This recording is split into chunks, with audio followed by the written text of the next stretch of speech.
আসসালামু আলাইকুম। তো যে শিটটা দিছি ওটার একটা রিক্যাপ ভিডিও বানাবো এখন, যাতে সবার একটু সুবিধা হয়। তো এইটার শুরুতে হচ্ছে প্রোগ্রামিং ভাষা কাকে বলে এটা বলবো না, কারণ এটা মুখস্থ বিদ্যা। এখান থেকে আমার এইটা পড়ার পাশাপাশি এই কয়েকটা নাম পড়তে হবে, যে C C plus plus Java Python, মানে কয়েকটা প্রোগ্রামিং ভাষার নাম মনে রাখতে হবে। এরপরে আছে প্রোগ্রামিং ভাষার প্রজন্মগুলো। এটা সহজ আছে, খালি কয়েকটা জিনিস মনে রাখতে হবে ভাষার নামগুলা। যেমন 1G যেটা, সেটাকে মেশিন ভাষা বলা হয়। তারপরে এই যে এটা এটা ইম্পর্টেন্ট, ফার্স্ট জেনারেশন হচ্ছে মেশিন ভাষা।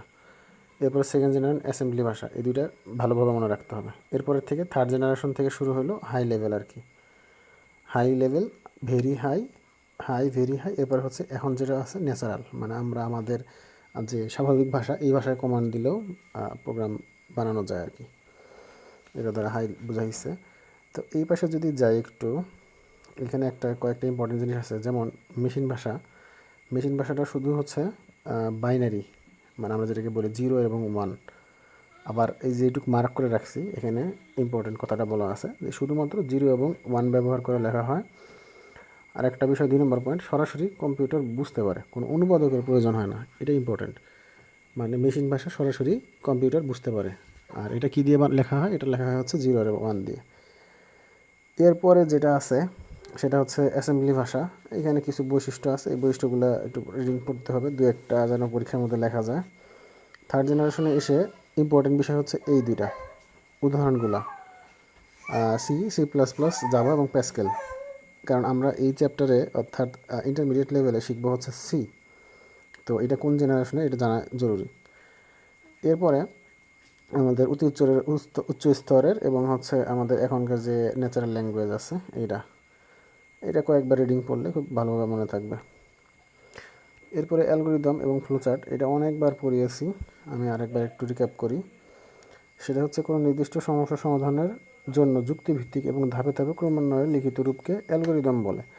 অ্যালগোরিদম হচ্ছে কোনো সমস্যা সমাধানের জন্য আমরা যে ধাপগুলো অবলম্বন করি, এবং সেগুলো হচ্ছে কি সিকোয়েন্সিয়াল, মানে একটার পর আরেকটা ক্রমানুসারে হবে। এবং এই যে অ্যালগোরিদমটাকে যদি আমরা কিছু নির্দিষ্ট জ্যামিতিক চিত্রের সাহায্যে প্রকাশ করি, সেটা হচ্ছে ফ্লোচার্ট। জ্যামিতিক চিহ্নগুলো কিন্তু নির্দিষ্ট, এটা আমি ক্লাসে বারবার বলছিলাম। নির্দিষ্ট চিত্রের বাইরে আমি মন চাইলে ইউজ করব, এরকম ইউজ করা যাবে না। তো অ্যালগোরিদম এবং ফ্লোচার্টের একটা পার্থক্য আছে, এগুলো খুব সহজ, এগুলা ডিরেক্ট মনে রাখা যায়। যেমন এটা কি চিত্র দেওয়া থাকে, আর এখানে হচ্ছে কি টেক্সচুয়াল, জাস্ট লেখা থাকে। এটা যে চিত্রভিত্তিক জ্যামিতিক রূপ, এটা হচ্ছে লিখিত বিবরণ, এই যে লিখিত বিবরণ। আর তুলনামূলকভাবে ফ্লোচার্টটা বোঝা সহজ, কারণ এটা চিত্রের মতো। অ্যালগোরিদমটা একটু কঠিন, কারণ এটা রিডিং পরে পরে বুঝতে হয়। তারপরে এটা সহজ, এটা পারা যাবে। এরপর আমি অনুবাদক প্রোগ্রামিংয়ে আসলাম। ওই যে আমি বলছিলাম ভাষার জেনারেশনগুলো যখন পড়ছিলাম, যেটা মেশিন ভাষা, ওটার কোনো অনুবাদক প্রোগ্রামের প্রয়োজন নাই। কিন্তু পরের যে ভাষাগুলো আছে সেটার হচ্ছে কি অনুবাদক ভাষার প্রয়োজন আছে। তো সেকেন্ড জেনারেশনের আমি যে অনুবাদক প্রোগ্রাম পড়েছিলাম উপরে, সেটা হচ্ছে কি, মানে সেকেন্ড জেনারেশনের ভাষাটার নাম কি পড়ছিলাম? Assembly language. ওইখান থেকে আসছে এই 3 নাম্বারটা, অ্যাসেম্বলার। মানে আমার অ্যাসেম্বলি থেকে যদি আমি মেশিন ভাষায় নিতে চাই, মেশিন ল্যাঙ্গুয়েজ আমাকে আলটিমেটলি নিতে হবে, কারণ কম্পিউটার ওটা বোঝে। তো এই অ্যাসেম্বলি থেকে যখন আমি মেশিনে নিব, ওই সময় যে জিনিসটা কাজ করে সেটা হচ্ছে একটা অ্যাসেম্বলার। মানে এই ক্ষেত্রে অনুবাদক প্রোগ্রাম হিসেবে কাজ করতেছে অ্যাসেম্বলার। তো এরপরে যদি আমি আরও 2টা অনুবাদক প্রোগ্রামের নাম বলতে চাই, তাহলে আছে হলো কম্পাইলার এবং ইন্টারপ্রেটার। তো এই দুইটারও কিছু কিছু এখানে এক্সাম্পল, পার্থক্য দেওয়া আছে। যেমন আমরা ক্লাসে এটা অনেকবার পড়েছি যে কম্পাইলার হচ্ছে, এখানে একটা কথা আছে বস্তু প্রোগ্রাম, এটাকে ইংলিশে বলা হচ্ছে সোর্স কোড, সোর্স প্রোগ্রাম বা সোর্স কোড। তো কম্পাইলার কী করে, পুরোটাকে অনুবাদ করে একবারে সোর্স কোড করে ফেলে। আর ইন্টারপ্রেটার হচ্ছে এক লাইন এক লাইন করে এটা অনুবাদ করবে। আর এটা যেহেতু পুরাটাকে কম্পাইলার কি বলছিলাম একসাথে অনুবাদ করে, এখানে হচ্ছে কি এক্সিকিউশন অনেক দ্রুত হয় কিন্তু সময় বেশি লাগে। আর অনুবাদ করতে সময় লাগে কেন? কারণ এক লাইন করে অনুবাদ করে, এই জন্য অনুবাদ করতে ইয়েটা লাগে হলো কম, এবং গতি হয় একটু ধীরে। রান করার গতি ধীর। আর এখানে হচ্ছে যেহেতু পুরোটা একবার রান করে, এই জন্য কী করে সমস্ত যে ভুলগুলো আছে একবারে দেখায়।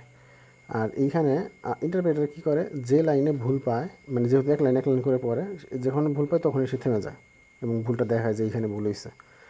আর এগুলো হলো জায়গায় বেশি লাগে, এগুলো মুখস্থবিদ্যা, আপাতত বোঝার কিছু নাই, মেমোরি তুলনামূলক কম লাগে। ভুলগুলো একসাথে আসায় অনেকগুলো ভুল, মনে করে সাপোজ 100টা ভুল একবারে দেখাইলো, তাহলে ওটা সমস্যা, এটা একটু কঠিন হয়ে যায় ডিবাগিং করা। এই যে ডিবাগিং কথাটা আমরা সামনে আবার পড়বো। ডিবাগিং হচ্ছে প্রোগ্রামিংয়ের ভুল যেটা আছে, ত্রুটি যেটা আছে সেটা দূর করা। এখানে কি পড়লাম, এখানে বলছে লাইন বাই লাইন ভুল ধরা পড়ার কারণে ডিবাগিং করা সহজ। কারণ কি, প্রত্যেক লাইনে আমাকে ভুল দেখায় যে হ্যাঁ এই যে 1 নম্বর লাইন এইখানে একটা ভুল হয়েছে তোমার, তাহলে এই ভুলটা আমার সংশোধন করা সহজ। 2 নম্বর লাইনে কোনো ভুল নাই, তাহলে এটা পাস হয়ে গেল। এইভাবে হচ্ছে আমাকে দেখাবে, এরকমভাবে দেখালে আমার এটা সুবিধা হবে। আর যদি আমাকে একবারে হাজার হাজার ভুল বা শয়ে ভুল আমাকে দেখানো হয়, তখন এটা একটু সংশোধন করাটা একটু কঠিন। এরপরে প্রোগ্রামের ধাপসমূহ, এটা আমরা অনেকবার পড়ছি, এটা আবার না বলি। এটা ইম্পর্টেন্ট পড়া। প্রোগ্রামের ভুল কয় ধরনের? ভুল হচ্ছে 3 ধরনের। একটা হচ্ছে সিনট্যাক্স এরর বা ব্যাকরণগত ভুল, এরপরে হচ্ছে লজিক্যাল এরর বা যৌক্তিক ভুল, এবং রান টাইম বা এক্সিকিউশন এরর। এইখানে হচ্ছে উদাহরণ সহ খুব ভালো করে দেখানো আছে। ব্যাকরণ বা সিনট্যাক্সগত ভুল কীরকম, যেমন সি প্রোগ্রামিংয়ে আমরা জানি প্রত্যেকটা স্টেটমেন্টের শেষে কী দিতে হয়, সেমিকোলন দিতে হয়, এটা দিলাম না, তাইলে কী হলো, এটা একটা ভুল হলো। আমরা ফর লুপ ইউজ করি, ফরের এফটা সাপোজ বড় হাতের দিয়ে ফেললাম, রান হবে না, কারণ কি এটা আমার ছোটো হাতের দিতে হবে। বা ফর না দিয়ে এফ এ আর দিয়ে ফেলছি, ফার দিয়ে ফেলছি, তাহলে কিন্তু রান হবে না, কারণ আমার ব্যাকরণে ভুল হয়েছে। লজিক্যাল এরর কীরকম, আমি সাপোজ দুটি সংখ্যার যোগফল বের করতে চাই, আমি কী দিলাম, মাইনাস চিহ্ন দিয়ে রাখলাম, প্রোগ্রাম কিন্তু রান হবে। আর হ্যাঁ, একটা জিনিস বলতে ভুলে গেছি, সিনট্যাক্স এরর হলে কিন্তু প্রোগ্রাম রান হবে না, এটা গ্রামারের ভুল ধরবে এবং আটকে যাবে। কিন্তু এই লজিক্যাল ভুল হইলে কিন্তু প্রোগ্রাম রান হবে, কারণ ও তো জানে না যে আমি বিয়োগ করতে চাই না যোগ করতে চাই, আমি ওকে যেটা করতে দেবো সে সেটাই করবে। আমার দরকার যোগ করা, আমি দিলাম কি বিয়োগ চিহ্ন, তাহলে এটা ভুল হইলো। আমার যেখানে দেওয়ার দরকার হচ্ছে এ ইজ গ্রেটার দেন বি, সেখানে আমি দিলাম হচ্ছে এ ইজ লেস দেন বি। ওইটা যদি দিয়ে রাখি তাহলে কিন্তু প্রোগ্রাম ঠিকঠাকভাবে রান হবে, কিন্তু আমি আসলে যে জন্য রান করতে চাইতেছি বা যে জন্য প্রোগ্রামটা বানাইছি সেটা কিন্তু মানে পারপাস সার্ভ হবে না। এরপরে হচ্ছে রান টাইমে আমরা অনেক সময় ইনপুটের উল্টাপাল্টার কারণে এটা আসলে মানে এক্সিকিউশনের এরর দেখা যায়। এই যেমন এখানে একটা উদাহরণ দেওয়া হয়েছে যে সামথিং বাই 0, সাপোজ x/0 যদি দেওয়া হয়, ওইটা আসলে রেজাল্ট আসবে না, এটা আমাদের ক্যালকুলেটারও আসবে না। এগুলো আসলে রান টাইম এরর। ক্যালকুলেটারে মনে হয় কী যেন একটা সাইন দেখায়, ভুলে গেলাম, সিনট্যাক্স এরর বা এরকম না, সিনট্যাক্স এরর দেখায় না, এরর একটা কী যেন থ্রো করে, আমার ঠিক খেয়াল নেই। এরপর হলো ভিজুয়াল প্রোগ্রামিং। ভিজুয়াল প্রোগ্রামিং কীরকম, এটা খুবই সহজ জিনিস, মানে এইখানে একটা প্লাস বাটন আছে, আমি এটাকে নিয়ে এসে আমার প্রোগ্রামে বসাই দিলাম যে হ্যাঁ আমি দুটি সংখ্যার মধ্যে যোগ করতে চাই। তো এরকম মানে ধরে ড্র্যাগ অ্যান্ড ড্রপ টাইপের আর কি। এরপরে পড়াইছিলাম হচ্ছে data type. Data type integer, float, character এবং ডাবল। এখান থেকে এই যে কত বাইট করে জায়গা না, এটা মনে রাখতে হবে। আর এখানে তেমন কিছু নয়, এই 4টা টাইপই ভালো করে পড়লেই হবে, পরেরগুলো অতটা দরকার নাই। তো সি ভাষায় ভেরিয়েবলের নামকরণে কিছু নিয়মাবলী আছে, এটা ইম্পর্ট্যান্ট। যেমন এ থেকে জেড ছোট হাত বড় হাত ইউজ করা যাবে, তারপরে হচ্ছে নাম্বার ইউজ করা যাবে, এই যে 0 1 2, আন্ডার স্কোর ইউজ করা যাবে, আন্ডার স্কোর এই যে 0 1 2 এগুলো ইউজ করা যাবে। কিন্তু কোনো স্পেশাল ক্যারেক্টার কীরকম, এই যে হ্যাশ একটা স্পেশাল ক্যারেক্টার, ডলারের অবশ্য আলাদা ইউজ আছে, হ্যাশ স্টারও ইউজ করতে পারবো গুণ করার জন্য, আমরা গুণের চিহ্ন হিসেবে স্টার ইউজ করবো, কিন্তু এই যে হ্যাশ তারপরে যে ইউরোর চিহ্ন এগুলো আমরা ইউজ করতে পারবো না, স্পেশাল ক্যারেক্টার ইউজ করতে পারবো না। আমরা শুধু কি এ থেকে জেড ছোটো বড়ো, তারপর হচ্ছে 1 থেকে 9 সংখ্যা এবং হচ্ছে আন্ডার স্কোর কোনটা, এই যে আন্ডার স্কোর, এগুলো ইউজ করতে পারবো।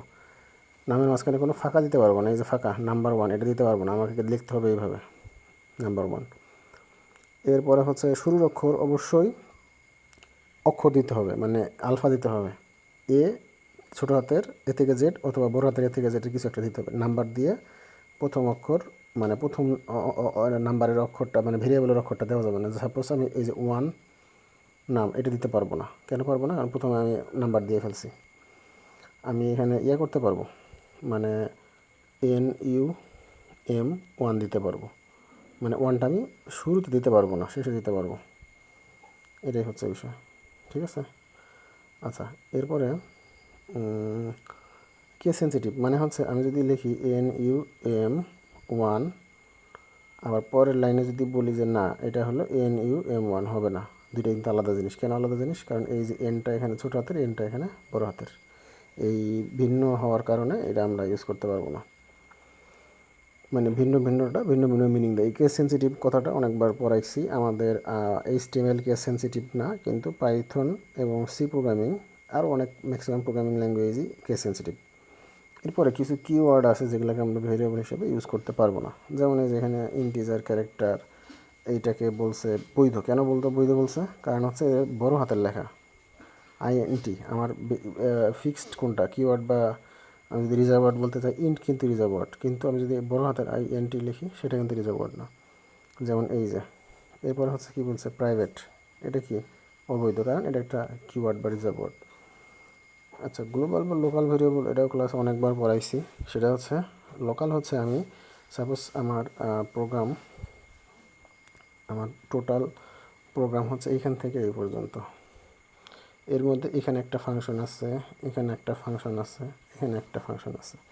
তো এই ফাংশনে আমি সাপোজ এক্স, এইখানে ওয়াই, এখানে জেড, তিনটা ভেরিয়েবল ইউজ করছি, যার কাজ শুধুমাত্র এই এরিয়াগুলোর ভিতরে। কিন্তু এইখানে একটা এ নামে একটা ভেরিয়েবল কল করছি, যেটা এখানেও কাজ করতেছে বা এখানেও কাজ করবে, সবখানেই কাজ করবে। তাহলে এটা হচ্ছে গ্লোবাল ভেরিয়েবল। আর এই ওয়াইয়ের কিন্তু এরিয়া এর বাইরে না, এক্সের কিন্তু এই ফাংশনের ভিতরেই তার কাজ, জেডের কাজ এই ফাংশনের ভিতরেই, মানে এর এরিয়া নির্দিষ্ট, কিন্তু কিন্তু সব জায়গায় কাজ করতেছে। তাহলে এ হচ্ছে গ্লোবাল, আর জেড বা এক্স বা ওয়াই এটা হচ্ছে লোকাল। এগুলো এখানে সুন্দর করে দেওয়া আছে। আচ্ছা, এরপরে আমরা সি এর কিছু অপারেটর সম্পর্কে শুনবো, দেখব। এগুলো সহজ, অ্যারিথমেটিক অঙ্কের মধ্যে আমরা ইউজ করি, যেমন প্লাস, মাইনাস, তারপরে গুণ বলছিলাম অলরেডি, স্টার হলো গুণ, আর ভাগের জন্য আমরা স্ল্যাশটা ইউজ করি। এরপরে রিলেশনাল, এই যে আমি ক্লাসে অনেকবার শিখাইছি যে একটা ইকুয়াল হচ্ছে কি অ্যাসাইনমেন্ট অপারেটর, আর দুইটা ইকুয়াল যদি দেই সেটা হচ্ছে কি, সেটা হলো লজিক্যাল ইকুয়াল, মানে সমান কিনা চেক করে। এই নট ইকুয়াল, এটা হচ্ছে নট ইকুয়াল। এরপরে কি, এটা হচ্ছে রিলেশন ইউজ ডিফাইন করে, আমি বলতেছি বারবার, এটা হচ্ছে greater than, less than sign যেটা আছে সেটা কিন্তু রিলেশনাল অপারেটর। আচ্ছা, আমি আবার একটু বলি, এই ডাবল ইকুয়াল কিন্তু কি অপারেটর, এটা হচ্ছে রিলেশনাল, কিন্তু সিঙ্গেল ইকুয়াল এটা হলো অ্যাসাইনমেন্ট অপারেটর। ঠিক আছে, আমরা সামনে এটা আরেকটু দেখবো, আরও আছে অ্যাসাইনমেন্ট অপারেটর। তো এরপরে যদি বলি রিলেশনাল গেল, আমরা যদি লজিক্যাল বলতে চাই, এখানে লজিক্যাল অপারেটর আছে কীরকম, যেমন এই যে অ্যান্ড, আচ্ছা অ্যান্ড আবার উল্টা দিছি, এই যে অ্যান্ড চিহ্ন যদি আমি দিতে চাই, দূর খালি উল্টা হয়, হ্যাঁ এই যে অ্যান্ড চিহ্ন, ডাবল অ্যান্ড যদি দিই সেটাকে বোঝায় অ্যান্ড, AND। আর যদি এরকম দুটো ভার্টিক্যাল বার দেই সেটা বোঝায় হলো অর। ঠিক আছে, এগুলো আমরা ব্যবহার দেখব ক্লাসে। আর নট কি, নট হলো এই আশ্চর্যবোধক চিহ্ন হচ্ছে নট। এরপর ইনক্রিমেন্ট, আমরা এই যে প্লাস প্লাস শিখছি ক্লাস 9-এ 10-এ পাইথনে। আর মাইনাস মাইনাস হচ্ছে ডিক্রিমেন্ট অপারেটর।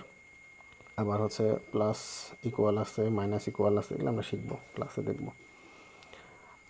এটা হচ্ছে ইনক্রিমেন্ট ডিক্রিমেন্ট বললাম। আর এই যে এগুলা হচ্ছে অ্যাসাইন, এই কি এই যে equal, plus equal, minus equal, এগুলো হচ্ছে অ্যাসাইনমেন্ট অপারেটর।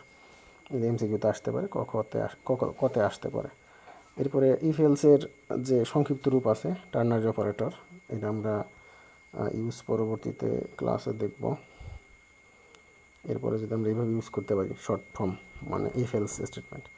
এরপরে কিছু বিট ওয়াইজ আছে, এগুলো জাস্ট নাম জেনে রাখা, এগুলো আমাদের ইন্টারমিডিয়েট লেভেলে কাজে লাগবে না। তো এরপরে যদি আমি প্রোগ্রাম বলতে চাই, দুটি সংখ্যা যোগ করার প্রোগ্রাম আছে এখানে, আমি একটু ইয়েটা কমায় নিই।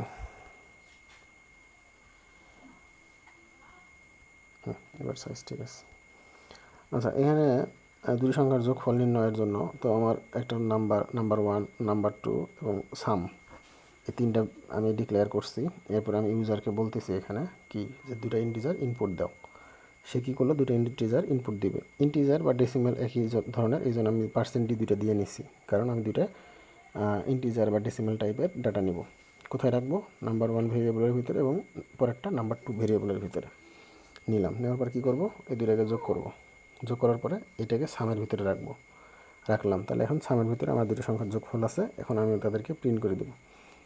আর এই ব্যাকস্ল্যাশ n দেওয়ার কারণ হচ্ছে এটা নিচের দিকে আসবে, এক লাইন নিচে আসবে, দেখতে সুন্দর লাগে। তো এখানে এই যে সাম ইকুয়াল পার্সেন্ট ডি, এই পার্সেন্ট ডির জায়গাটা রিপ্লেস করবে এই সাম ভ্যালুটা। তো পার্সেন্ট ডিকে আমরা কি বলবো, ফরম্যাট স্পেসিফায়ার। এটা ডেসিমেলের জন্য হচ্ছে পার্সেন্ট ডি, ইন্টিজারের জন্য পার্সেন্ট আই, এই দুটো এক্সচেঞ্জ করে লেখা যায়, সমস্যা হয় না।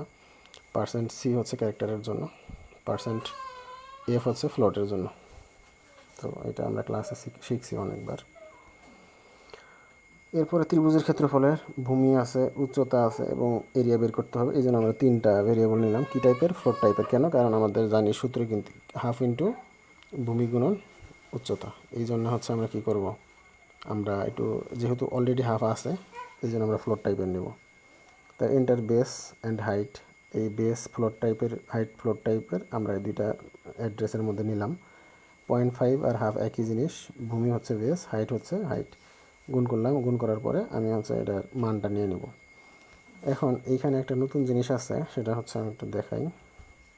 এই যে 0.2f, এখন ফ্লোট নিলে দশমিকের পরে অনেকগুলো ঘর দেখাবে। আমি চাচ্ছি যে 2 ঘরের পরে আমি আর মান চাবো না, 2 ঘর রাউন্ড করে নেওয়ার জন্য।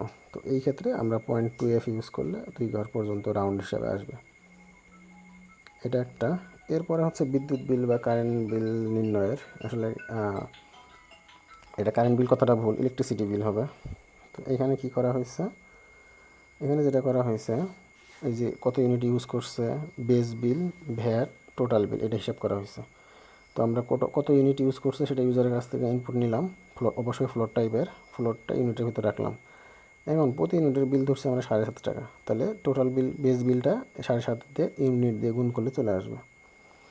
এরপরে ভ্যাট, ভ্যাট হলো আমরা ধরছি 15%, তো বেস বিলের 15% এইভাবে বের করা যায়, জাস্ট 0.15 দিয়ে গুণ দিলে 15% বের হয়ে যায়। এটা আমি সাইডে লিখে দিছি, কমেন্ট আকারে লিখে দিছি।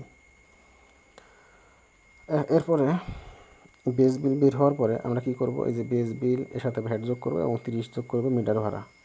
এবং ওই যে একটু আগে শিখাইলাম যে 0.2f যদি দিই তাহলে আমার টোটাল মানে এটা 2 দশমিক স্থান পর্যন্ত চলে আসবে ইলেকট্রিসিটি বিল। এরপরে দুটি সংখ্যার মধ্যে ছোট সংখ্যা নির্ণয়ের জন্য এটা সবচেয়ে সহজ একটা প্রোগ্রাম। কীরকম আমি দেখাই। এই যে দুটি সংখ্যা আমি ইনপুট নিলাম, কার মধ্যে, নাম্বার 1 নাম্বার 2 এর মধ্যে। আর মিনিমাম একটা ভেরিয়েবল নিছি আমি, এটা কাজ আছে, এটা পরে আমি বলতেছি, এখনই বলতেছি। ইফের ভিতরে আমি দিছি যে নাম্বার 2টার মধ্যে আমি ধরে নিলাম কি নাম্বার 2 বড়। নাম্বার 2 যদি বড় হয়, if number 1 is less than number 2, এটা যদি সত্য হয় তাহলে নাম্বার 2 কিন্তু নাম্বার 1 কিন্তু ছোট। তাহলে মিনিমামের ভিতরে কার ভ্যালুটা থাকবে, নাম্বার 1-এর। আর এটা যদি না হয় তাহলে কে ছোট, তাহলে হচ্ছে নাম্বার 2 ছোট, এই যে নাম্বার 2। তাহলে এলসের মধ্যে এসে নাম্বার 2কে আমি মিনিমামের ভিতরে রাখলাম। মানে আমার এই শর্ত যদি ছোট মানে সত্য হয় তাহলে কে ছোট, তাহলে ছোট হচ্ছে নাম্বার 1। তাহলে মিনিমাম একটা ইন্টারমিডিয়েট একটা ভেরিয়েবল নিচ্ছি, যার মধ্যে কি থাকবে, নাম্বার 1-এর ভ্যালুটা থাকবে যদি নাম্বার 1 ছোট হয়। আর যদি আমি এলসে যাই, অর্থাৎ শর্ত যদি সত্য না হয়, তাহলে কি হবে, নাম্বার 2 যেটা আছে সেটা হচ্ছে মিনিমামের ভিতরে ঢুকে যাবে। তাহলে আমরা এট এ টাইম কিন্তু মিনিমামের ভিতরে একটার বেশি ভ্যালু থাকার কোনো সুযোগ নাই, যদি না মানে নাম্বার 1 নাম্বার 2 সমান হয়। তো আমরা ধরে নিয়েছি যে নাম্বার 2 আসলে নাম্বার 2 আর নাম্বার 1 সমান না। তো এখান থেকে এটা রান করার পরে আমার মিনিমামের ভিতরে কিন্তু একটা ভ্যালু চলে আসবে এবং সেই ভ্যালুটাই হচ্ছে কি মিনিমাম ভ্যালু। আর এই যে লিপিয়ারটা এখানে একটা শর্ত দেওয়া আছে, লিপিয়ারের শর্তাবলী। আচ্ছা, আমি আর একটা জিনিস বলি, এই যে 2টা স্ল্যাশ দেওয়া আছে, এই যে 2টা স্ল্যাশ, এটা কিন্তু কমেন্ট বোঝায়। আমি যদি প্রোগ্রামিংয়ের ভিতরে এই ডাবল স্ল্যাশ দিয়ে কোনো কিছু লিখি, এভাবে কোনো কিছু লিখি, সেই জিনিসটা কিন্তু রান হবে না। কিন্তু ওইটা কি আমার প্রোগ্রামিংয়ে, যেমন এই যে এই লেখাটা দেখে আমি পড়তে পারতেছি, বুঝতে পারতেছি যে আসলে কী লেখা আছে। বা এই যে এখানে দেখাইছিলাম যে প্রতি ইউনিটের দাম 7.5 টাকা, ভ্যাট 15%, এই লাইনে আসলে 15.15 দিয়ে গুণ দিয়ে কিন্তু আমি বুঝতে পারতাম না যে আসলে এটা কী বোঝাইছে। তো আমার বোঝার সুবিধার জন্য আমি এটা লিখে দিছি যে হ্যাঁ ভ্যাট 15% হিসাব করছি, এই জন্য 0.15, প্রতি ইউনিটের দাম 7.5 টাকা ধরছি জন্য এখানে 7.5 দিয়ে গুণ হয়েছে। তো এই জিনিসগুলো রান হবে না, কিন্তু এই জিনিসগুলো আমার বোঝার জন্য খুবই হেল্পফুল। যেমন এখানে শর্তাবলী দিয়ে দিচ্ছি, ইয়ার মাস্ট বি ডিভিসেবল বাই 400, মানে সালটাকে অবশ্যই 400 দ্বারা বিভাজ্য হতে হবে, অথবা or divisible by 4 but not by 100, অথবা কী হইতে হবে, 4 দ্বারা ভাগ যাওয়া যাবে কিন্তু 100 দ্বারা ভাগ যাওয়া যাবে না। তাহলে শর্ত কি, অবশ্যই 400 দ্বারা যদি নিঃশেষে বিভাজ্য হয় তাইলে ওটা লিপিয়ার, আর যদি না হয় তাহলে কি হয়, আরেকটা শর্ত আছে কি, যে 4 দ্বারা বিভাজ্য হওয়া যাবে কিন্তু 100 দ্বারা হওয়া যাবে না। তাহলে আমরা শর্তটাকে সাজাই। এই যে ইফ ইয়ার ইজ মডুলাস 400, মানে 400 দ্বারা যদি ভাগ করি ভাগশেষ কী হবে, 0 হবে। এই যে ভার্টিক্যাল বার বলছিলাম কি, ওটার দ্বারা অর বোঝায়। তো or year is modulus by 4 equals to 0, মানে এইটা 4 দ্বারা যদি মোড করি ভাগ করি ভাগশেষ কী হইতে হবে, 0 হইতে হবে। এখানে এন্ড দেওয়া আছে, মানে কি এই যে 4 দিয়ে যদি ভাগ যায় তাহলে আমাকে চেক করতে হবে যে ওটা 100 দ্বারা যেন ভাগ না যায়। এই দুইটা শর্ত একসাথে সত্য হইতে হবে, এই জন্য এন্ড দিছে। আর এইটার বাইরে ওই 400 দ্বারা নিঃশেষে বিভাজ্য হইলেই কিন্তু আমার হয়ে গেল, কারণ মাঝখানে কি আছে, এই যে অর আছে, এই যে অর ভার্টিক্যাল বার দুইটা দেওয়া আছে অর। তাইলে আমার প্রথম শর্ত হচ্ছে 400 দ্বারা নিঃশেষে বিভাজ্য হতে হবে। আর একটা দ্বিতীয় শর্ত হচ্ছে 4 দ্বারা নিঃশেষে বিভাজ্য হওয়া যাবে এবং 100 দ্বারা হওয়া যাবে না। এই যে ইয়ার মডুলাস 100 নট ইকুয়ালস টু 0, মানে 100 দ্বারা বিভাজ্য হলে ভাগশেষ 0 হওয়া যাবে না। যদি এই শর্ত ফিল আপ করে তাহলে হচ্ছে সেটা কি আমরা কি বলবো, সেটাকে আমরা বলবো লিপ ইয়ার। এই যে প্রিন্ট এফ দিয়ে লিপ ইয়ারকে প্রিন্ট করে দেওয়া হয়েছে। এলসের মধ্যে কি আছে, যে এই শর্ত যদি ফিল আপ না করে সে, তাহলে এটা লিপ ইয়ার না। তো আশা করি সবাই খুব সহজে এটা বুঝতে পারবে। তো সবাইকে ধন্যবাদ।